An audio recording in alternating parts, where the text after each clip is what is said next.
Hello, this is Rob Gehringer with a 2025 legislative update. So you might not be surprised to learn there was a lot of swearing going on in the Capitol this week. In fact, 52 representatives and 31 senators were sworn in by the Chief Justice of the Supreme Court to kick off the 68th edition of the Wyoming Legislature. And while I have seen a few of these opening ceremonies over time, it's still awe-inspiring to be a participant. The feeling of duty and responsibility was palpable. Sense of standing on the shoulders of men and women that have taken the oath over the years before me. It's just, it was a neat feeling. And while I didn't hear any swearing the rest of the week, over the last couple of days, there has been some pretty vigorous debate in the House. We've heard testimony and discussions started taking some votes on various issues. One important bill that has passed its first big vote is House Bill 11, continuing tax exemptions for manufacturing equipment. Essentially, it eliminates taxes on machinery and equipment used in production, helping industry reduce costs and grow their businesses, creating more jobs for Wyoming workers. It's a pro-business policy that strengthens our economy and supports local industries. It was due to sunset or disappear this year, but this bill would make it permanent. One of the highly watched bills is House Bill 32, the What is a Woman Act, and I just find it sad that what once used to be common sense now has to be defined in law.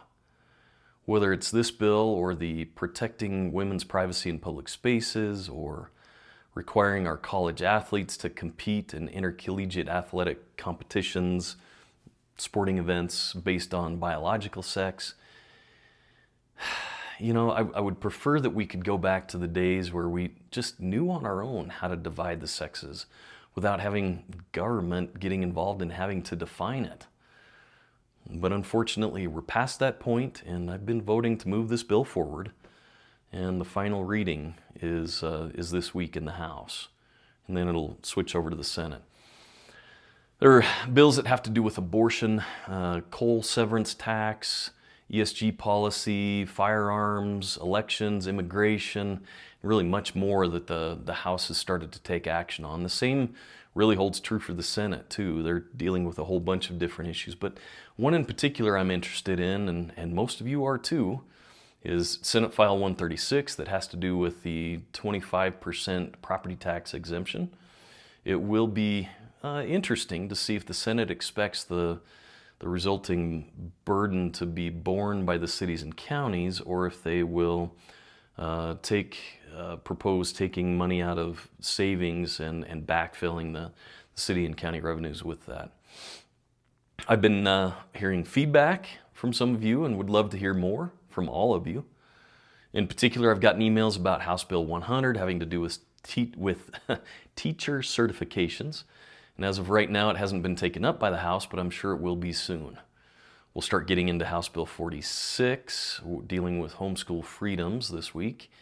And I've heard from some folks about that as well. But please, just reach out. Let me know your thoughts. 307-317-8995 or rob.gehringer@wyoleg.gov. That's WYOLEG.gov. Stop by the Capitol this week. Send a note to me. I'd love to chat with you. And thanks. I appreciate you putting me in this position and for the trust that entails. Make it a great day.